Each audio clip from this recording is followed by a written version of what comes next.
ಈ ಕ್ರೀಡಾಂಗಣ ಯಾರಿಗೆ ಲೋಕಾರ್ಪಣೆ ಮಾಡ್ತಾ ಇದ್ದೀವಿ? ವಿದ್ಯಾರ್ಥಿಗಳಿಗೆ, ನಿಮಗೆ ಲೋಕಾರ್ಪಣೆ ಮಾಡ್ತಾ ಇದ್ದೀನಿ ಅನ್ನುವಂತ ಮಾತನ್ನು ಹೇಳುತ್ತೇನೆ. ನಿಮಗಾಗಿ ಈ ಕ್ರೀಡಾಂಗಣ ನಾವು ನಿರ್ಮಾಣ ಮಾಡ್ತಾ ಇದ್ದೇವೆ. ಇದು ಪೂಜೆ ಮಾಡಿದ್ದೇವೆ. ಆದಷ್ಟು 21ನೇ ತಾರೀಕಿನಿಂದ ಲೋಕಸಭೆ ಇವತ್ತು ಪ್ರಾರಂಭ ಆಗ್ತಾ ಇದೆ. ಆ ಲೋಕಸಭೆ ಸಿದ್ಧತೆ ಮಾಡಿಕೊಳ್ಳಲಿಕ್ಕೆ ಬೆಂಗಳೂರಿಗೆ ಹೋಗಿದ್ದಾರೆ.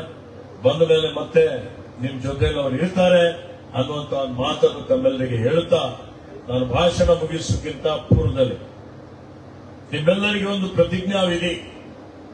ನೀವೆಲ್ಲರೂ ಸಂಕಲ್ಪ ಮಾಡಬೇಕು. ಎದ್ದು ನಿಂತು ಬಲಗೈ ಮುಂದೆ ಚಾಚಿ ನಾನು ಹೇಳಿದ್ದಂಗೆ ನೀವೆಲ್ಲ ಹೇಳ್ಬೇಕು. ಹೇಳ್ತೀರಾ?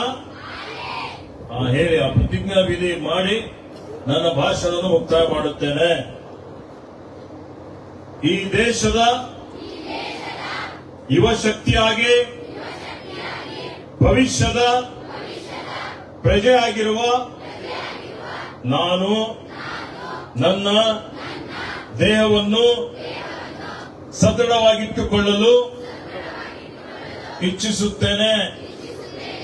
ನಿತ್ಯ ವ್ಯಾಯಾಮ, ನಡಿಗೆ ಮೂಲಕ ನನ್ನ ದೇಹವನ್ನು ಸದೃಢವಾಗಿ ಮತ್ತು ಆರೋಗ್ಯಪೂರ್ಣವಾಗಿಟ್ಟುಕೊಂಡು ಆರೋಗ್ಯವಂತ ಸಮಾಜ ನಿರ್ಮಾಣಕ್ಕೆ ಶ್ರಮಿಸುತ್ತೇನೆ. ಸ್ವಾಮಿ ವಿವೇಕಾನಂದರವರು ಹೇಳುವಂತೆ ನನ್ನ ಜೀವನದ ಶಿಲ್ಪಿ ನಾನೇ ಆಗುತ್ತೇನೆ.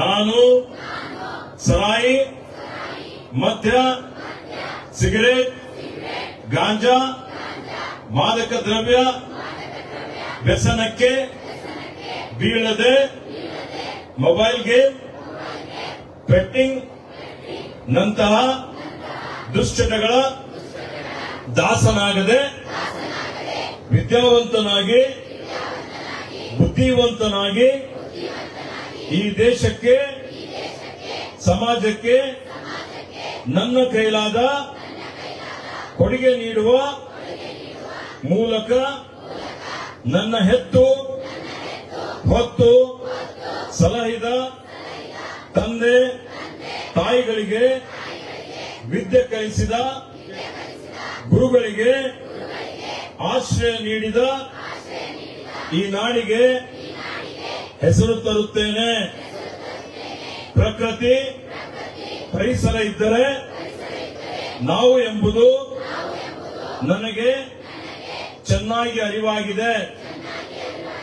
ಮರ ಗಿಡ ಬೆಳೆಸಿದರೆ ನಮಗೆ ಪ್ರಾಣವಾಯು ಲಭಿಸುತ್ತದೆ. ಹೀಗಾಗಿ ನಾನು ಮನೆಯ ಮುಂದೆ ಒಂದು ಸಸಿ ನೆಟ್ಟು ಅದು ಹೆಮ್ಮರವಾಗಿ ಬೆಳೆಯುವಂತೆ ನೀರೆರೆದು ಪೋಷಿಸುತ್ತೇನೆ. ಹಸಿರೇ ಉಸಿರು. ಆರೋಗ್ಯವಂತ ಯುವಕರಿಂದ ಆರೋಗ್ಯಪೂರ್ಣ ಸಮಾಜದ ನಿರ್ಮಾಣ ಸಾಧ್ಯ ಎಂಬ ಸಂದೇಶವನ್ನು ಜಗತ್ತಿಗೆ ಸಾರುತ್ತೇನೆ.